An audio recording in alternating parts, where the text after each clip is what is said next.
Salut à tous, c'est Nico et bienvenue sur la chaîne. Aujourd'hui on va parler un petit peu des Space Marines qui sont en train petit à petit, depuis les derniers boosts, de dominer un peu plus la méta Warhammer 40 000. Alors, si vous n'étiez pas encore au courant, mais vous l'êtes probablement, les Space Marines ont reçu un bon gros boost en fin d'année avec la dernière Data Slate. Ils ont reçu un +1 pour blesser sur la cible du serment de l'instant, hors les listes qui incluent des unités issus de chapitres divergents. Et cette distinction des unités, elle est importante, puisqu'on a vu des joueurs utiliser des détachements, par exemple Blood Angels, mais sans utiliser d'unité Blood Angels pour bénéficier du +1 pour blesser, en plus des règles de leur détachement. On en parlera dans cette vidéo. On a eu aussi de nombreuses unités qui ont été buffées, les intercesseurs lourds, les infernus, les rivers, certaines unités ultramarines. Ils ont aussi reçu un bon détachement de Noël qui est le Conclave Librarius, qui met des psychers partout pour des petits buffs. Et donc depuis toutes ces modifications, les Space Marines ont très largement augmenté leur taux de victoire. Ils sont même en tête de nombreux tournois, qu'il s'agisse de Space Marine Vanilla sans chapitres divergents, ou des listes issues de chapitres divergents aussi. Donc dans la vidéo, on va regarder un peu tout ça, les taux de victoire, on va regarder la liste qui a gagné le Las Vegas Open, même si vous l'avez peut-être déjà vu si ça vous intéresse, mais on la passera un petit peu au crible en essayant de voir ce que c'est, parce que moi je joue aussi la Death Watch, donc ça me permettra peut-être de donner quelques infos là-dessus. Et puis on va discuter un peu de la place des Space Marines dans Warhammer actuellement. Alors d'abord les taux de victoire en tournoi, a priori si on regarde les dernières stats, on est à 51% de taux de victoire sur les données issues de tous les événements Warhammer 40 000 dans le monde qui sont répertoriés et qui ont moins 25 joueurs et 5 rounds. Donc ça représente évidemment le côté tournoi, sans doute moins de joueurs axés détente et fun, même si des tournois à 25 joueurs, ça reste parfois de petits tournois, et donc vous aurez forcément des gens qui viennent y participer avec des listes plutôt fun, plutôt marrantes, et qui sont pas là pour tryhard et gagner à tout prix. En tout cas, ce qui est sûr, c'est que ce taux de victoire, il est aussi sur la faction la plus populaire de tout le jeu. Les Space Marines, c'est l'armée la plus jouée, que ça soit en casual, en compétitif, où que ce soit. C'est l'armée par laquelle la plupart des gens démarrent le jeu, et c'est l'armée la plus représentée. Donc 51% de taux de victoire, il faut le voir comme un taux quand même assez élevé par rapport à d'autres armées qui peuvent n'être jouées que par des spécialistes qui sont très bons dans la manière dont ils la jouent. Si on regarde un taux de victoire un peu plus amical, pris sur les données de 40K Stats, c'est des chiffres qui sont pris sur l'application Tabletop Battle. Si vous connaissez pas, c'est une appli que vous pouvez installer sur votre smartphone, qui est utile pour du jeu compétitif, mais aussi potentiellement du jeu amical, pour juste traquer les scores de vos parties. Pendant la partie, vous renseignez les primaires que vous avez marquées en fonction de la mission que vous avez choisie, vous renseignez les secondaires que vous avez tirés et que vous avez marqués, et puis si vous avez vraiment envie, vous pouvez mettre vos listes et traquer vos pourcentages de victoire. Mais globalement, c'est une appli qui est plutôt tournée sur les joueurs un peu détente, mais quand même un petit peu tournée sur le compétitif, puisque vous jouez avec tout le pack des missions secondaires, des scorings de primaire, etc., etc. Donc c'est des parties un peu compétitive, mais pas forcément tournoi. Et donc dans ce cadre-là, les Space Marines sont à 48,98, donc à 49% de taux de victoire, ce qui représente peut-être un petit peu mieux le joueur casual, mais pas forcément non plus le joueur qui s'en fout de comment il joue. Donc au global, l'armée semble relativement équilibrée, qu'il s'agisse de tournois ou de parties amicales. En l'état, ils s'en sortent plutôt beaucoup mieux qu'avant l'équilibrage, mais ils n'ont pas non plus tout cassé. Si on compte le taux de victoire tournoi seulement depuis la dernière Data Slate, ils sont seulement 8e. Les premiers sont les démons du chaos, surtout joués en Slaanesh. Ce détachement a probablement besoin de se faire un petit peu taper sur les doigts.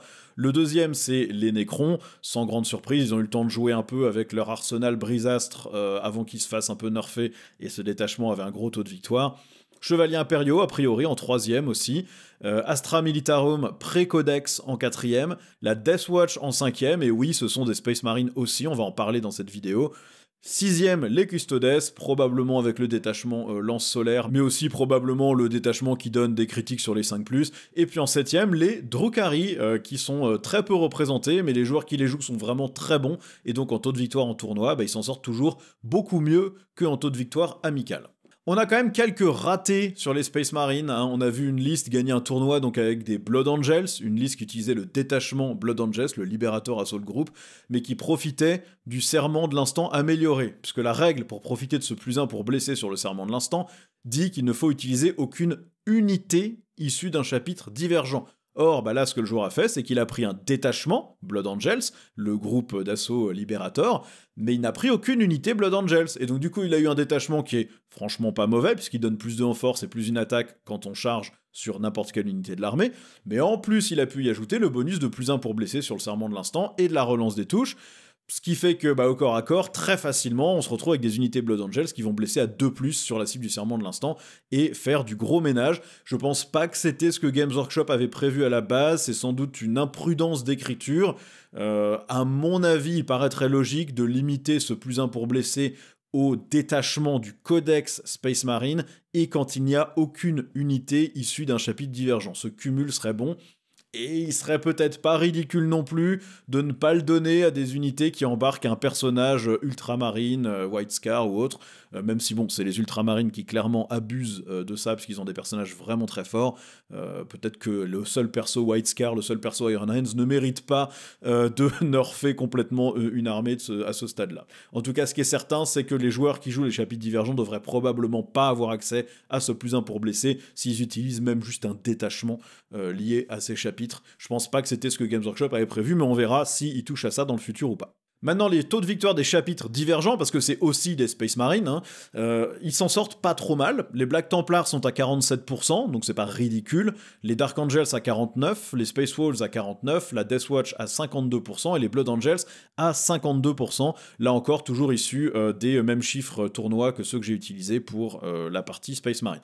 Donc au global, les armées Space Marines ont a priori retrouvé pas mal de puissance et pas mal de soutien au niveau règles pour qu'ils redeviennent plus efficaces, peut-être un petit peu plus élites que ce qu'ils étaient avant. Donc c'est intéressant. Maintenant, attention, comme c'est la faction la plus jouée et qui du coup peut aussi être plus jouée par des gens qui sont pas forcément des top compétiteurs incroyablement méta ou qui viennent des fois juste pour se marrer, est-ce que cette armée devrait pas par défaut toujours être équilibrée sur un taux de victoire en dessous des 50%, peut-être plutôt aux alentours des 45-47, pour vraiment représenter sa puissance, puisqu'en étant à 51%, ça veut dire que vous prenez aussi en compte beaucoup de joueurs pas très méta, pas très focalisés sur gagner à tout prix, même s'ils participent à des tournois, ils peuvent juste être là pour le fun, et vous en avez sans doute plus en volume de gens qui viennent jouer pour le fun, par rapport à des gens qui sont vraiment très bons et très compétiteurs. Donc à voir, c'est toujours un débat, hein. Est-ce que les Space Marines devraient être équilibrés différemment et être toujours un peu en dessous des autres armées ou pas? On peut en parler pendant des heures. Moi j'estime que probablement oui, mais ça dépend évidemment de votre propre point de vue. Maintenant, on a quand même les Space Marines qui ont gagné le Las Vegas Open. C'est le tournoi avec le plus de joueurs de mémoire dans toute la sphère 40 000. De mémoire, c'était 1000 joueurs à ce tournoi. Il a eu lieu il y a 2 semaines dans ces eaux-là. Et c'est la Death Watch qui a gagné. Mais les Space Marines sont aussi arrivés 2e avec une liste Space Marine classique, 3e avec une liste Blood Angels et aussi 6e avec une autre liste Space Marine. Donc dans le top 5, on a 3 armées Space Marine, 1, 2 et 3. Et ensuite, on a 2 Xenos, on a les Kuljin Stealer en 4e et les Drukhari en 5e, qui a priori sont joués par Skari, qui est le meilleur joueur Drukhari mondial, sans trop de questions, et probablement le seul joueur Drukhari qui arrive à se placer correctement dans des tournois, parce que l'armée, faut être honnête, est vraiment pas incroyable actuellement, sauf si vous la maîtrisez vraiment très très bien. Donc on va parler maintenant de cette liste Deathwatch justement, parce que en tant que joueur Deathwatch, je la trouve quand même assez intéressante. Donc on va commencer par les persos et les unités qu'il mène. On a d'abord un capitaine Gravis qui mène une kill team Indomitor. Vous en faites pas, je vais détailler chaque unité et chaque personnage séparément après. Donc le capitaine avec son fusil bolter de maître, une arme énergétique de maître et l'amélioration du tome d'Ectoclades ou Ectoclade. On a un judiciaire avec 5 vétérans Deathwatch, donc le judiciaire avec son pistolet bolter, sa lame relique et l'amélioration voleuse de secret. On a un lieutenant avec arme combinée, qui a donc son arme combinée et ses lames de combat. Et on a un maître du guet, qui est un personnage spécial Deathwatch, qui mène 10 vétérans Deathwatch. C'est le seigneur de guerre, et il a sa lance gardienne. Évidemment, tout ça joué avec le détachement Deathwatch, qui est la Black Spear Task Force. Donc le capitaine Gravis, lui, il mène une kill team Indomitor, ça c'est une des kill teams Deathwatch, et cette kill team a la règle de donner +2 en force quand il tire sur la cible la plus proche, ou +2 en force au corps à corps quand ils ont chargé. Ce qui veut dire que ce capitaine, son fusil bolter de maître, se retrouve à avoir 2 attaques qui touchent à 2, force 7, PA-1, dégâts 3, ça rigole pas beaucoup, et son arme énergétique, c'est 6 attaques qui touchent à 2, force 7, PA-2, dégâts 2. Là c'est pareil, ça cogne très fort. Le tome d'Ectoclade, qui est l'amélioration qu'il porte, ça lui permet de choisir une seconde cible du serment de l'instant une fois par bataille. Donc là, ça donne un petit peu plus de latitude de jeu pour être sûr de vraiment blesser ce qu'on veut. Et c'est une deuxième cible du serment de l'instant pour toute l'armée, pas que pour l'unité qu'il mène. Et puis surtout, c'est un capitaine, donc il donne un stratagème à -1 CP. Dans le détachement Deathwatch, ces stratagèmes, vous avez évidemment l'armure du mépris, mais vous avez aussi le fait d'augmenter la PA des tirs d'une unité de 1, et aussi la portée de leurs armes de 6 pouces. Vous pouvez donner anti-infanterie 2+, et anti-monstre 5+, à toutes les armes de l'unité, hors armes qui ont blessure dévastatrice. Vous pouvez ramener 2 kill teams en réserve à la fin du tour adverse. Vous pouvez donner assaut et ignore le couvert à une unité, ou vous pouvez donner une de vos tactiques du détachement, sachant que vous avez 3 tactiques et vous pouvez les utiliser chacune une seule fois par bataille. Et donc ces tactiques, ça vous donne soit touche soutenue, soit touche fatale, soit précision sur toutes les unités kill team, donc toutes les unités spécifiques de la Deathwatch. Et du coup, ce qui est sympa, c'est que c'est un capitaine qui a cette aptitude de faire un stratagème à -1 CP, mais le Watchmaster, le maître du guet qui est aussi dans la liste, il a la même aptitude, sauf que comme ces deux aptitudes n'ont pas le même nom, les 2 figurines peuvent le faire chacun une fois par round, donc par round vous pouvez avoir 2 stratagèmes gratuits, ce qui est quand même vraiment pas mal du tout. Donc, ce capitaine mène sa Kill Team Indomitor. Kill Team Indomitor, c'est forcément 10 figurines en armure Gravis. Vous pouvez customiser un peu les trucs, mais en gros, ce que vous allez faire souvent, c'est 4 intercesseurs lourds, 3 éradicateurs avec des fuseurs et 3 agresseurs, après l'équipement que vous leur donnez et laissez libre. Donc ici, on avait 3 agresseurs avec les gantelets Flamestorm, donc c'est porté 12 pouces, D6 plus 1 tir, et qui normalement sont force 4, mais du coup, si vous tirez sur l'unité la plus proche, ils sont ici force 6, et ils sont surtout jumelés. Donc force 6 jumelés, vous allez pas avoir beaucoup de difficultés à blesser, par contre vous n'avez pas de PA, sauf utilisation d'un stratagème pour donner un peu de PA. Il y avait aussi 3 éradicateurs avec fusil-fuseur, personne avec le multifuseur, juste les fusils-fuseurs, portée 18 pouces, lourd, touche à 3 sur un seul tir, force 9, PA-4, dégâts D6, et fusion 2 si vous êtes à 9 pouces. Sauf que là du coup, vous êtes force 11 avec vos fuseurs si vous tirez sur la cible la plus proche.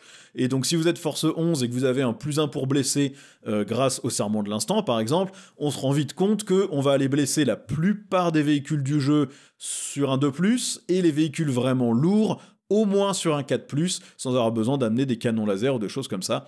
Donc c'est pas ridicule. Et là encore, la PA -4, dégâts D6, +2 si vous êtes à 9 pouces. Vous avez un stratagème qui vous donne +1 à la PA et +6 pouces de portée, ce qui fait que soudainement, votre portée de fusion, elle est de 12 pouces et non plus de 9, et vous vous retrouvez avec une PA -5. Il y a vraiment des combos qui peuvent faire très très mal. Et ensuite, on avait 4 intercesseurs lourds dans cette unité, dont 2 avec des bolters lourds Deathwatch et 2 avec des fusils bolters lourds Deathwatch, sachant que ce sont les mêmes profils de tir que les autres, sauf qu'ils ont touche fatale en plus. Donc le fusil bolter lourd Deathwatch, il est assaut lourd, touche fatale, ça fait 2 tirs, force 5, PA-2, dégâts 2, et le bolter lourd Deathwatch, lui, est dégâts 3, force 5, PA-2, dégâts 3, et il a aussi touche fatale. Donc tout ça, ça va être force 7 et non pas force 5 si vous tirez sur l'unité la plus proche, en plus du fusil bolter du capitaine. Et puis si vous arrivez au corps à corps avec cette kill team, vous avez quand même 9 attaques de gantelets énergétiques des agresseurs, qui du coup sont potentiellement force 10 si vous avez chargé. Force 10, PA-2, dégâts 2, jumelés, plus les attaques du capitaine. Donc ça, c'est une kill team qui va faire très très très mal. Par contre, de mémoire, c'est 290 points, plus le capitaine, donc forcément, c'est très cher.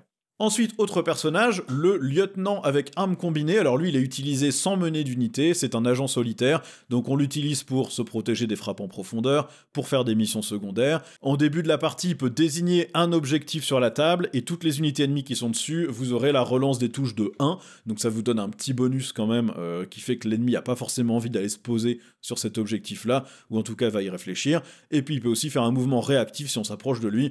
Après, ses tirs et son corps à corps sont complètement anecdotiques dans cette liste, mais il est plutôt là pour aller scorer, empêcher les gens de s'approcher, etc., ce qui est toujours très pratique à avoir dans une liste.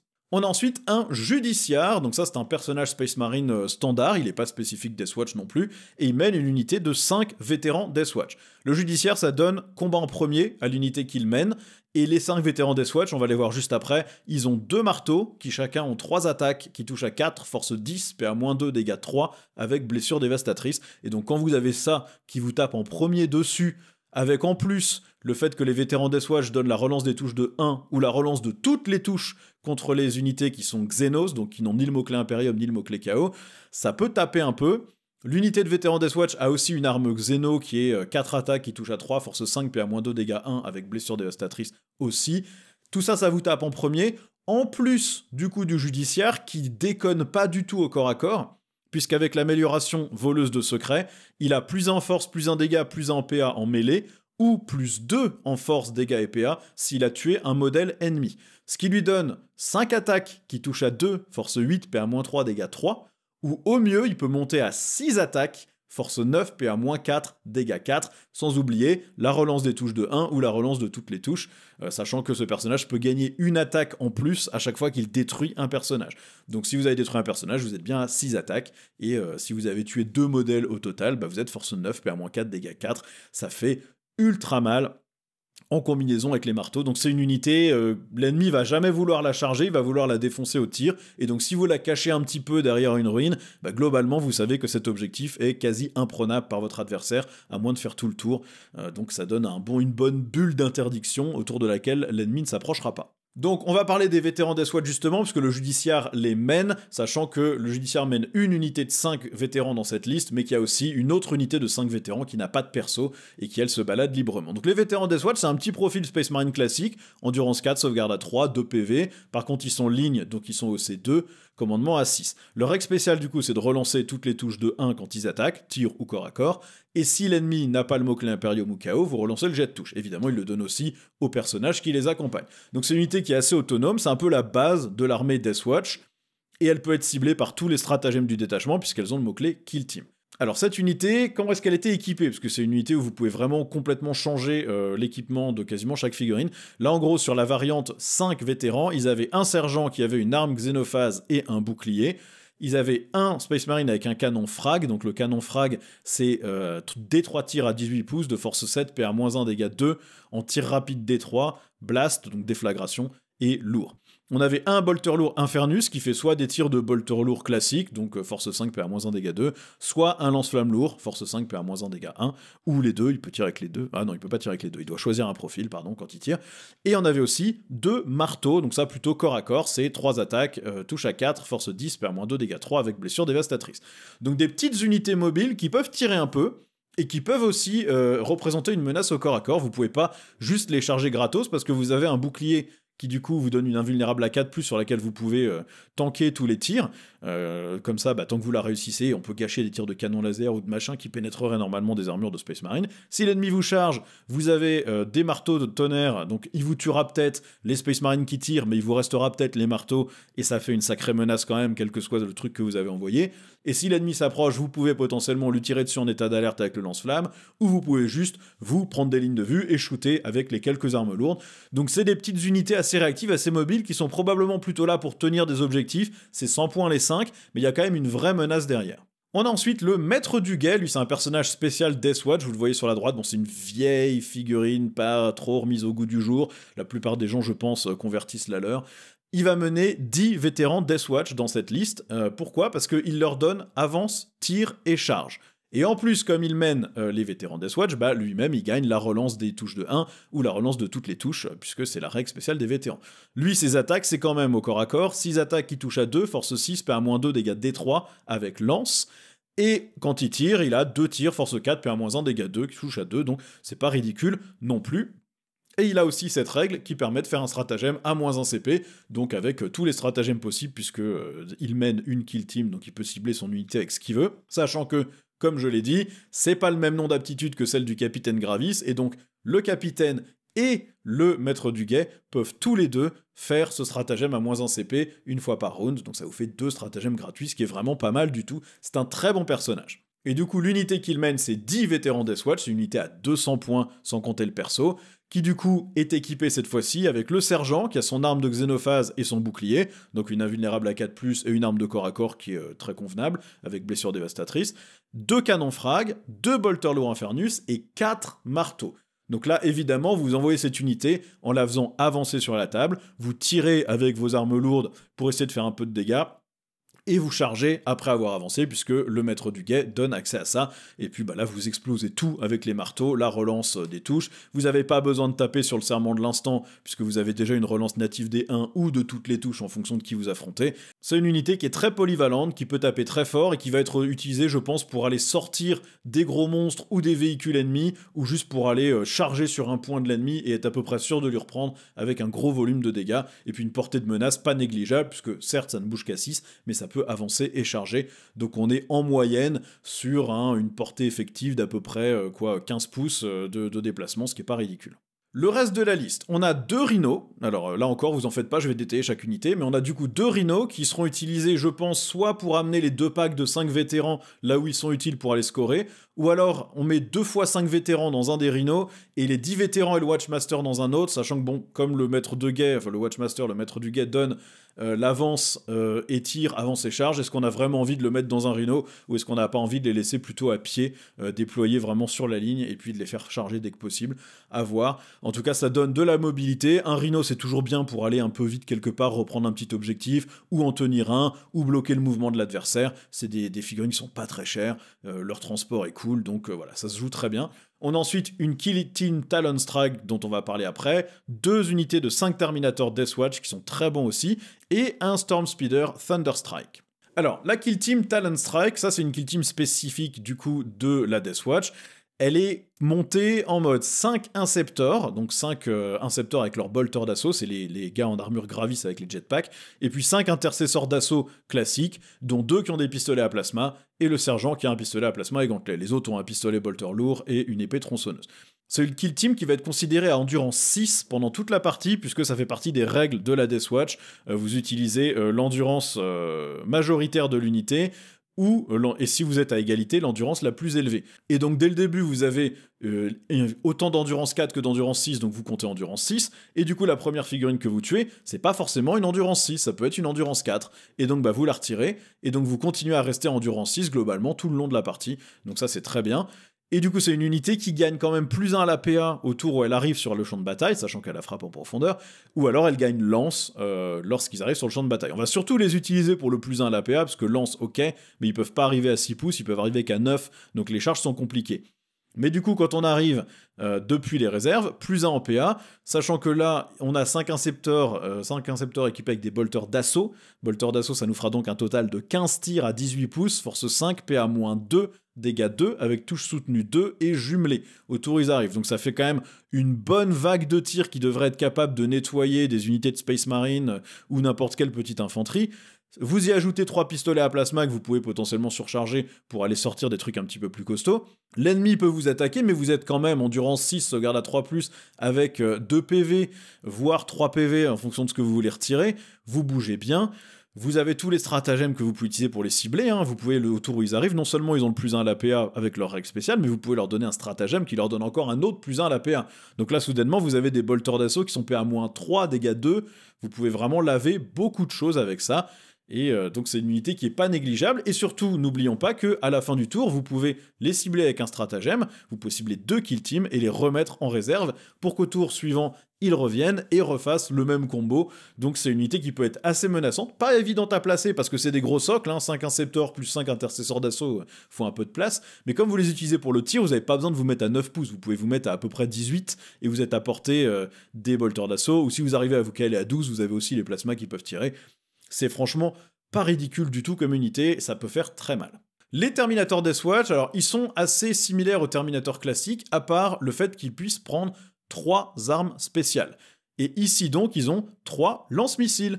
Leur règle spéciale, c'est de relancer les jets de charge quand ils attaquent une unité, et puis quand ils ont fini leur mouvement de charge, chaque unité à portée d'engagement doit faire un test d'ébranlement à -1 si ce sont des Xenos. Ils ont le mot-clé Kill Team pour être ciblés par les stratagèmes, ils ont la même règle que les autres Terminators qui est la balise de téléportation.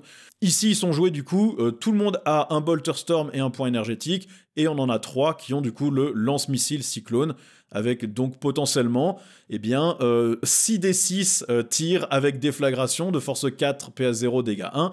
Mais là encore, attention, on peut très bien cibler ça avec le stratagème de plus 1 à la PA et plus de portée. Et donc on se retrouve avec des tirs de force 4, PA-1, dégâts 1. Si l'ennemi n'est pas à couvert, ça peut commencer à faire beaucoup de volume de tirs. Ou alors vous avez le lance-missile Cyclone en version crack. Et donc dans ce cas-là, quand cette team arrive de frappe en profondeur, elle peut quand même coller 6 tirs de force 9, PA-2, dégâts D6.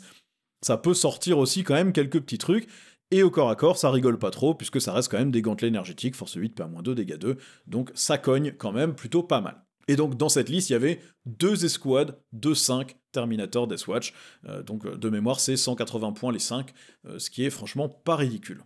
Et enfin, le dernier membre de la liste, c'est le Storm Speeder Thunderstrike. Alors là, c'est pas du tout une unité spécifique Deathwatch, hein, c'est une unité générique Space Marine.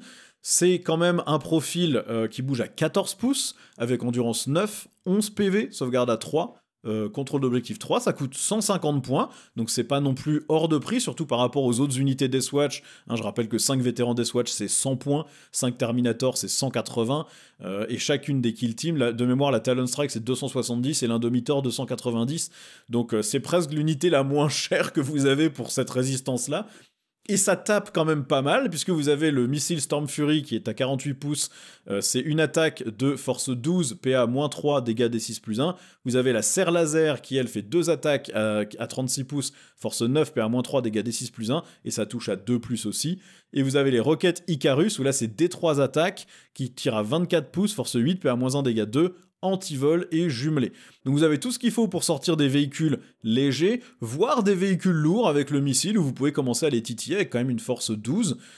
Vous pouvez malheureusement pas cibler ce Storm Speeder avec les stratagèmes du détachement puisqu'il n'est pas kill team lui-même. Donc vous pouvez juste lui mettre l'armure du mépris mais les autres stratagèmes ne fonctionneront pas. Je pense que son intérêt dans cette liste c'est surtout qu'il bouge à 14 pouces et qu'il est relativement costaud, donc vous pouvez l'envoyer foncer pour reprendre des objectifs. Au C3, c'est pas ridicule, si l'ennemi il a mis qu'un petit soc sur un objectif, et bien vous l'empêchez de le scorer.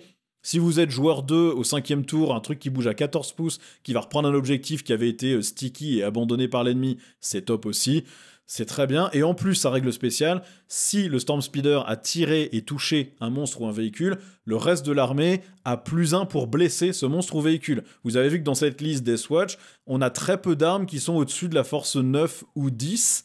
Là, vous allez du coup pouvoir aller très facilement blesser sur des 3+, sur des véhicules légers, ou voire des 2+, et au moins sur des 4+, sur des trucs un petit peu plus costauds.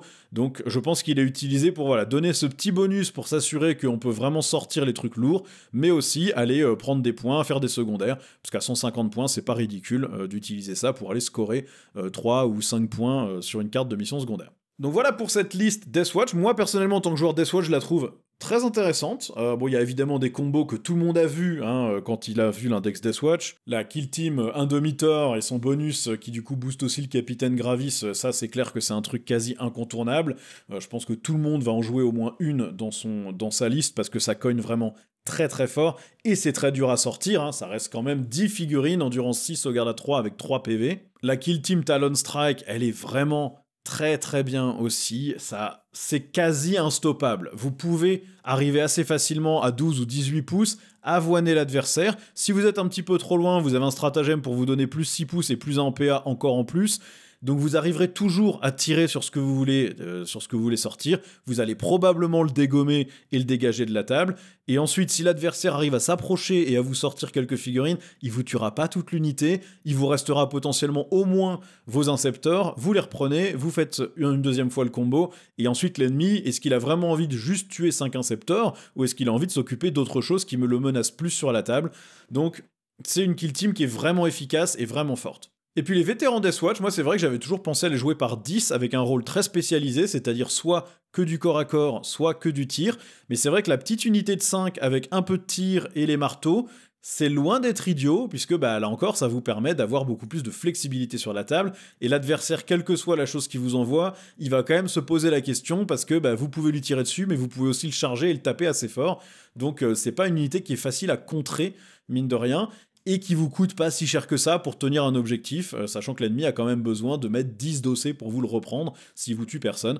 Donc j'avais pas forcément pensé à les jouer comme ça, mais c'est vrai que c'est tout de suite nettement plus intéressant. Et puis sur le sujet des Space Marines au global, bien effectivement, je pense que c'est une armée qui aujourd'hui s'équilibre de mieux en mieux. Le +1 pour blesser sur le serment de l'instant, c'est très fort sur le papier, mais ça change pas forcément une partie, parce que quand vous aviez déjà la relance de toutes les touches, et que vous pouviez aller combiner ça avec des touches soutenues, ou des touches fatales, ou des choses comme ça, ou même juste en tir en état d'alerte, vous étiez déjà très bon. Le +1 pour blesser, il stabilise encore plus, mais comme c'est sur la même unité qui prenait en général déjà la foudre de toute l'armée, ça change pas tant que ça les choses. C'est plus fort, ça c'est clair, mais c'est pas incroyablement pété. Maintenant, à voir, est-ce que les Space Marines devraient toujours être équilibrés plutôt aux alentours des 45, 47, un peu en dessous de 50, ou est-ce qu'il faut vraiment les amener dans la tranche des 50%, sachant que ça reste une armée qui est quand même jouée par énormément de monde, et que donc fatalement dans les stats, vous allez avoir des gens qui sont là que pour le fun et qui s'en fichent de gagner, des gens qui veulent jouer ce qu'ils ont dans leur collection même si c'est pas optimisé,